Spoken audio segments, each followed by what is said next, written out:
जाता था। ये उस जमाने की बात बता रहा हूं कि आप 1577 का दौर समझिए। आप उस वक्त सोचिए कि जब हम सोने की चिड़िया भारत को कहते थे, तो मैं खासतौर से अवध प्रांत के इलाके के जो भी नवाब रहे हैं उनकी कारकर्दगी बता रहा हूं, और ये बाबर नामा से, और खासतौर से आप एक और किताब है जहांगीर की, तारीख सलीम शाही, उन किताबों को कोट करते हुए मैं बता रहा हूं। तो आज की जनरेशन ये समझे कि आखिर ये मसला क्या था कि भाई 1577 के अंदर हज का जो पहला कारवां गया, उस वक्त जो राजा था उसने 1.5 लाख रुपया मक्का शरीफ को भेजा। अवध का जो पूरा इलाका है जिसे आप गंगा जमुना तहजीब कहते हैं, उसी इलाके में अवध के नवाब ने करबला के लिए बहुत पैसा भेजा। वहां बहुत बुरी हालत थी, वहां बहुत गरीबी थी। और आप सोचें कि 1780 में नवाब हसन रजा खान जो इसी इलाके के हुए, उन्होंने इराक में कैनाल बनवाने के लिए 5 लाख रुपया भेजा, और वो कैनाल आज भी है, और उस कैनाल का नाम है हिंदिया कैनाल। तो ऐसा नहीं था। हम जिस जिस जिस इस्लामिक बर्बरता की बात कर रहे हैं, लूट की बात कर रहे हैं, ये लूट के अपने घर ही नहीं ले गए। इन्होंने उस दौर में भी मक्का को, करबला को यहां से बहुत पैसा भेजा। और आप देखिए कि नादिर शाह जब यहां आया, तो नादिर शाह ने इतनी लूट मचाई यहां पे कि जब वो वापस ईरान गया तो उसके रिकॉर्ड बताते हैं कि 4 साल तक ईरान में किसी को टैक्स देने की जरूरत नहीं पड़ी, इतना उसने लूटा। और उसके अलावा आप देखें, शाहजहां के बारे में बता रहा हूं, जिनके बारे में बड़ी चर्चा होती है और आगरे का बार बार नाम लिया जाता है, और मोहब्बत की जो उन्होंने इमारत बनाई है वो सबको पता है। कोई आप सोचिए कि उनके दौर में इस इलाके में सूखा पड़ा और उसमें लाखों लोग मारे गए, लाखों लोग मारे गए। अब आप सोचिए कि हमने क्या किया कि शाहजहां ने उस वक्त मुमताज को 50 लाख रुपए, उनकी दोनों बेटियों को 20-20 लाख रुपए, और सूखा ग्रस्त में जो राहत का काम था उसके लिए 1 लाख रुपए, और 4 करोड़ का आपने संगे मरमर लगा करके ये कब्र बनाई अपनी महबूबा के लिए। अब आप देखिए कि अकबर के दौर की बात करता हूं। अकबर के दौर में मक्का को रिकॉर्ड में लिखा है कि 6 लाख रुपए सालाना भेजे जाते थे। जहांगीर साहब खुद लिखते हैं अपनी उस पे, जिसको तारीख सलीम शाही कहते हैं, उसमें लिखते हैं कि मेरे पिता ने पर्शिया, बुखारा और अजरबैजान में जो बच्चे 2-2, 3-3 हजार वहां थे, उनके लिए स्कॉलरशिप यहां से जाती थी। तो गंगा जमुना तहजीब का ये जो इलाका है, उस इलाके में जो आज हो रहा है वो गंगा जमुना तहजीब कमाल की है। और ऐसी गंगा जमुना तहजीब से अल्लाह बचाए कि ये वो तहजीब है कि गंगा भी हमारी, जमुना भी हमारी, और तहजीब आई है बाबर के साथ, अकबर के साथ। तो इन सब को जिस तरीके से ग्लोरीफाई किया गया, सिर्फ इसीलिए उसकी मिसाल देखिए कि भारत में मुगल चले गए, फिर ब्रिटिशर आ गए, और ब्रिटिशर को भी मैं ये कहता हूं कि फिर भारत में ईसाई हुकूमत स्थापित हुई। लेकिन संजय भाई, आप आजाद भारत के लोगों का टेम्परामेंट देखिए कि इसका ढोल बजाते बजाते कि हम तो साथ साथ हैं, हमने तो भारत की स्वतंत्रता मिलकर लड़ाई लड़ी थी, और हमारे तो बाबा और अजाद ने क्या क्या, अंग्रेजी के वर्ड साझा विरासत। आप सोचिए कि 1960 में भारत के अंदर सबसे महंगी फिल्म बनी मुगले आजम।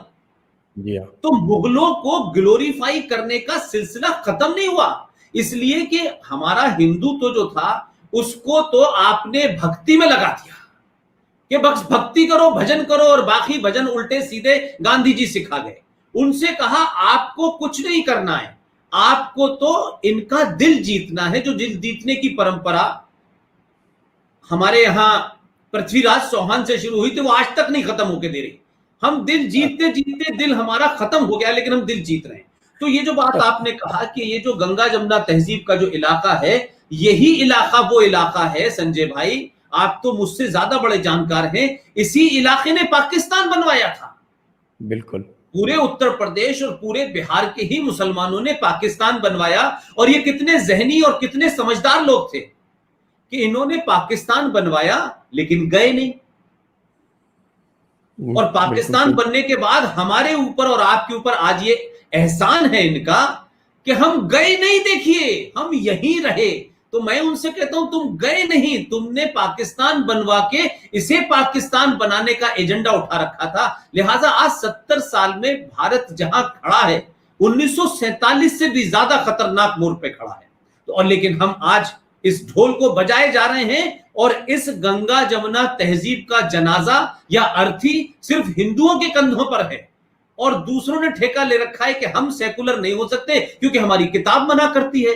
अब उनकी किताब महत्वपूर्ण हो गई, तब तक उनको बाबरनामा महत्वपूर्ण था, तब अकबर और जोधा इंपॉर्टेंट थी। तो इस समय के हिसाब से जो कुरान है, जो इस्लाम है, जो उसकी फिलॉसफी है, उसको जगह और इलाके के हिसाब से उसको कैसे बदला जा सकता है।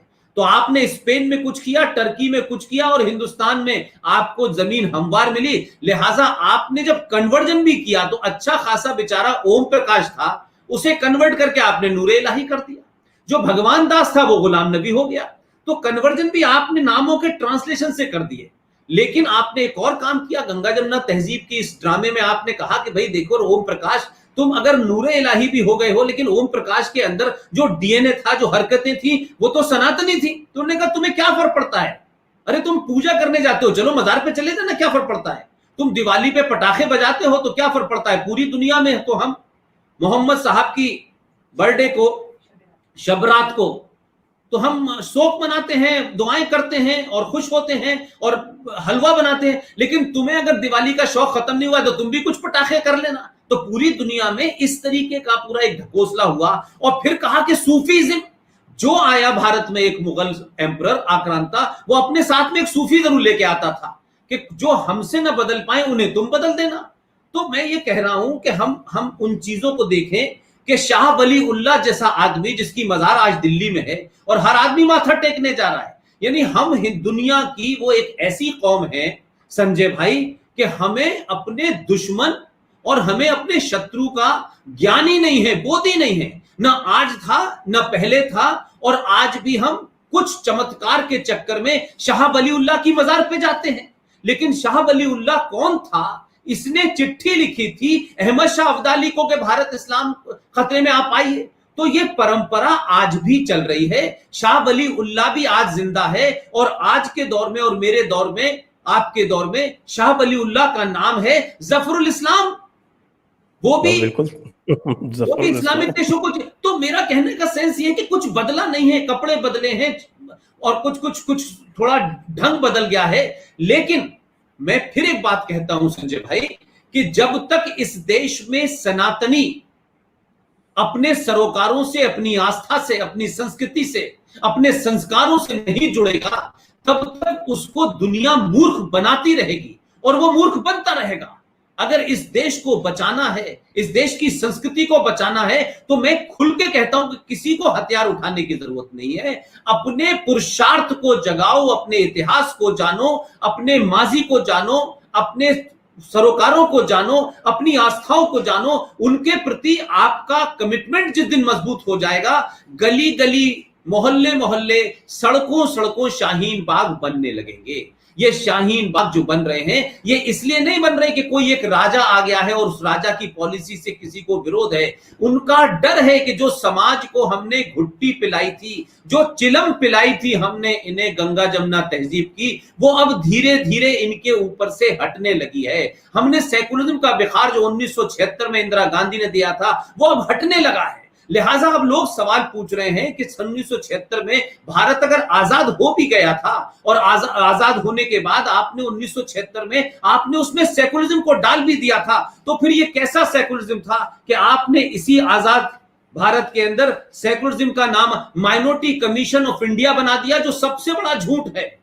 हज कमेटी ऑफ इंडिया बना दिया, जो संवैधानिक संस्था है। आपने मुस्लिम एजुकेशन बोर्ड बना दिया, जिसे संविधान का दर्जा प्राप्त है। आपने all India Muslim personal law board बना दिया। तो आपने ये दुकानें बनाई और जिंदा रखा। लिहाजा आज अब्दाली से ज्यादा, आज औरंगजेब से ज्यादा खतरनाक तरीके से आपकी व्यवस्था के अंदर घुसने के बाद इस देश को कैसे तोड़ा जा रहा है, इस देश में कैसे कैसे लोगों को प्रमोट किया जा रहा है। 20 अगस्त 2019 को हरियाणा के चरखी दादरी शहर में जो कोर्ट थी, उस कोर्ट के अंदर एक हिंदू और एक मुसलमान का झगड़ा आया। और उस जज के सामने जब ये झगड़ा आया तो उसने अपने मुसलमान जो उसका उसका क्लाइंट था, उस जज ने कुर्सी पर बैठे हुए कहा कि मुझे शर्म है कि तू एक मुसलमान हिंदू से पिट के आया है, और मैं मानता हूं कि तू ही नहीं पूरे मुसलमान कौम के ऊपर तू धब्बा है। अगर तेरे पास पिस्टल होती तो तू पिस्टल निकाल के उसे मार देता। तेरा भाई यहां जज बना बैठा हुआ है। ये फखरुद्दीन ने कहा, जो जज था। लेकिन हमारे देश में प्रतिक्रिया नहीं हुई, इंटॉलरेंस की कोई बात नहीं हुई। इसलिए मैं मानता हूं कि गंगा जमुना तहजीब एक बड़ा फ्रॉड था, ऐतिहासिक फ्रॉड था, और इस फ्रॉड में सबसे ज्यादा भारत के सनातनी हिंदू को, भारत की सत्ताओं को, शिक्षा को, इतिहास को दीमक की तरह चाटा। लेकिन अभी जब तक हम उससे निकल के बाहर आते तो ये एक सेकुलर शब्द आ गया जिसका हिंदी ट्रांसलेशन भी टेक्निकली गलत किया गया, धर्मनिरपेक्ष। और फिर आधुनिक भारत में सारे धर्म बराबर हैं, सब भाई भाई हैं, सब विरासत हमारी एक है। इन सारे बातों ने हमें दोबारा से कंफ्यूज किया। इसलिए धर्म बराबर हैं, एक गधे और एक घोड़े की तुलना करके कहते हैं कि सारे धर्म बराबर हैं, और धर्म को मजहब का अल्टरनेट क्रिएट कर दिया। तो आज भी चैलेंज बदले नहीं है। इसलिए शायद आपको, आरएसएन सिंह को, जीडी बख्शी को और देश भर में जितने लोग भी इन मुद्दों को उठा रहे हैं और आज का समाज सुनना चाहता है, क्योंकि आज से पहले आपके और मेरे हाथ में संचार क्रांति का कोई भी हथियार हमारे हाथ में नहीं था। अखबार आपके हाथ में नहीं था, टेलीविजन आपके हाथ में नहीं था, रेडियो आपके हाथ में नहीं था, और आप अपनी बात कहने के लिए आपको स्पेस ही नहीं मिलती थी। आप तो लेटर टू एडिटर तक में नहीं छपते थे। लेकिन आज इस संचार क्रांति ने तथ्यों के साथ, रेफरेंस के साथ लोगों को उस फ्रॉड और उस जो एक बहुत बड़ा षड्यंत्र था उसको बाहर लाने में मदद की है। इसलिए मैं मानता हूं कि गंगा जमुना तहजीब को जितनी जल्दी इस अर्थी को, इसको जला करके, इसे दफना करके इसका 40वां कर दिया जाए वो ज्यादा अच्छा है। नहीं तो बहुत बड़ी ताकत में दुनिया के मुल्कों से मदद के साथ में जो फंडिंग हो रही है, इसका नगाड़ा जब तक बीता करा जाएगा, जब तक कश्मीर में निजाम मुस्तफा बसाने वाली हुकूमत उस मेजॉरिटी मुस्लिम स्टेट के अंदर जो जो जघन्य अपराध ये हैं वो भारत में करने की पोजीशन में जब तक ये नहीं आएंगे, जिहादी मुसलमान, इस देश का मक्कार मुनाफिक मुसलमान, चाहे वो संगीत में हो, चाहे शिक्षा में हो, चाहे इतिहास में बैठा हो, चाहे क्रिकेट में बैठा हो, चाहे हॉकी में बैठा हो, चाहे नाचने वाला हो, चाहे गाने वाला हो, चाहे उपराष्ट्रपति हो, चाहे जज हो, ये सब एक ही जगह हैं, सब एक ही एजेंडे में हैं। अलग अलग शब्दों में, अलग अलग स्टार में, कोई ताल बजा रहा है, कोई सूफी के गीत सुना रहा है, कोई बरेलवी है, कोई देवबंदी है, कोई अहले हदीस है, कोई तबलीगी जमात है, लेकिन सबका एजेंडा ये है कि भारत में गज़वाए हिंद जब तक नहीं हो जाता तब तक हमें भाईचारा हिंदू मुस्लिम की बात करते रहो। और जैसे जैसे केरला बन जाए, मेरठ बन जाए, मलियाना बन जाए, मुरादाबाद बन जाए, तमाम बंगाल में हो जाए, इस पे हम चुप रहेंगे।